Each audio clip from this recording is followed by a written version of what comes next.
2011, reference by President of Islamic Republic of Pakistan under Article 186 of the Constitution to revisit the case of ذوالفقار Ali Bhutto, reported as PLD 1979, Supreme Court, page 38 to 53.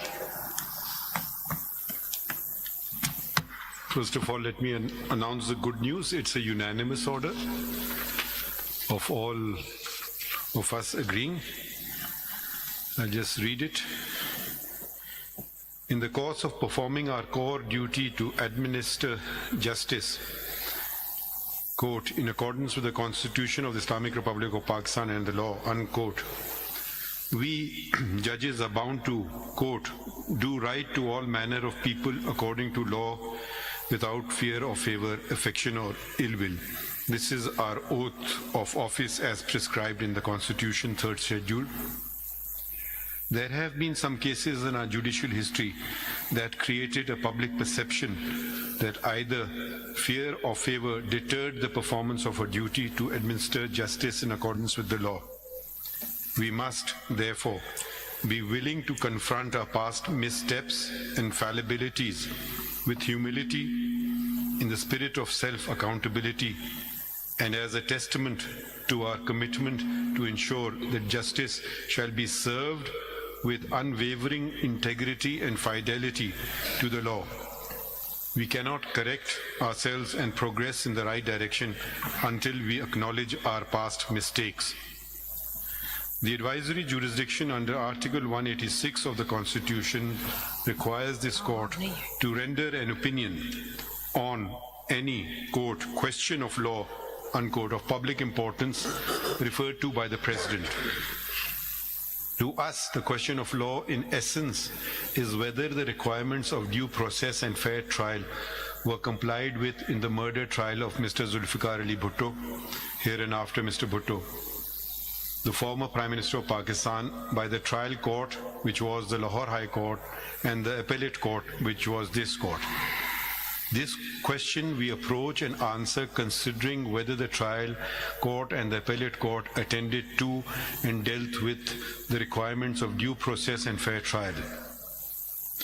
The reference filed by the President of Pakistan has provided us an opportunity to reflect upon the proceedings of the trial, conviction and death sentence of Mr. Bhutto under the regime of the military dictator General Zia-ul-Haq.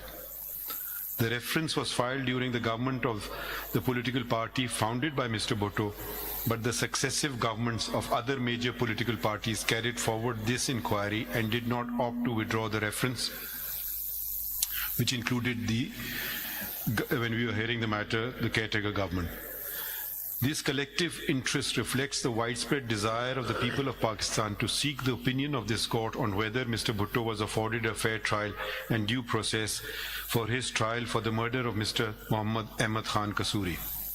With the able assistance of the eminent legal minds of the country, we, for the reasons to be recorded later and subject to amplifications and explanations made therein, render an opinion on the referred questions in the following terms. I'll read the questions. There were a number of 5 questions. Whether the decision of the Lahore High Court as well as the Supreme Court of Pakistan in the murder trial against Shaheed ذوالفقار Ali Bhutto meets the requirements of fundamental rights as guaranteed under Article 4, Sub-Articles 1 and 2A, Article 8, 9, 10A, due process, and Article 14 and 25 of the Constitution. If it does not, its effect and consequences. I should clarify these questions were already framed when we heard the matter. And our opinion is as under. The proceedings of the trial by the Lahore High Court and of the appeal by the Supreme Court of Pakistan do not meet the requirements of the fundamental right to a fair trial and due process enshrined in Articles 4 and 9 of the Constitution and later guaranteed as a separate and independent fundamental right under Article 10A of the Constitution. At the relevant time, Article 10A wasn't part of the Constitution, but the principles enunciated therein have always been part of our jurisprudence. The second part of the opinion of this question is, the question and the Constitution and the law do not provide a mechanism to set aside the judgment whereby Mr. Bhutto was convicted and sentenced. The said judgment attained finality after the dismissal of the review petition by this court. Question number 2 was, whether the conviction leading to execution of Shaheed Zulfikar Ali Bhutto could be termed as a decision of the Supreme Court binding on all courts, being based upon or enunciating the principle of law in terms of Article 189 of the Constitution of the Islamic Republic of Pakistan, if not its effect and consequences. And our opinion is, reference questions do not specify the principle of law enunciated by this court in the Zulfikar Ali Bhutto case, regarding which our opinion is sought.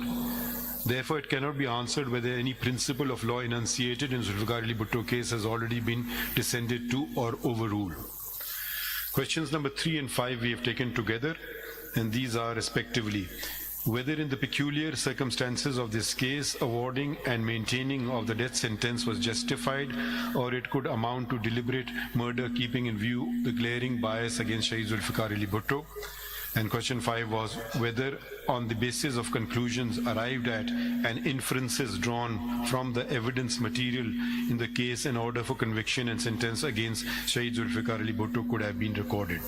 And our opinion is, in its advisory jurisdiction under Article 186 of the Constitution, this court cannot reappraise the evidence and undo the decision of the case. However, in our detailed reasons, we shall identify the major constitutional and legal lapses that had occurred with regard to fair trial and due process. So we did not find that the fair trial and due process requirements were met. So that's what we have really focused on.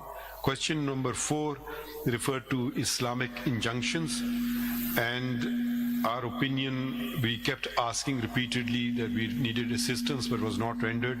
So our opinion is we were not rendered any assistance on this question. Therefore, it would be inappropriate to render an opinion on the Islamic aspects.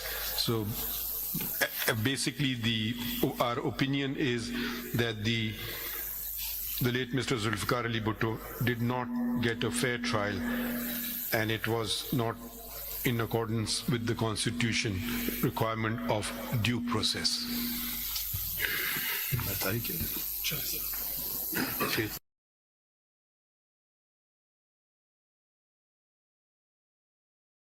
Try to have it rendered into Urdu as well and put up this on the website. Thank you. Thank you, sir. Thank you, sir.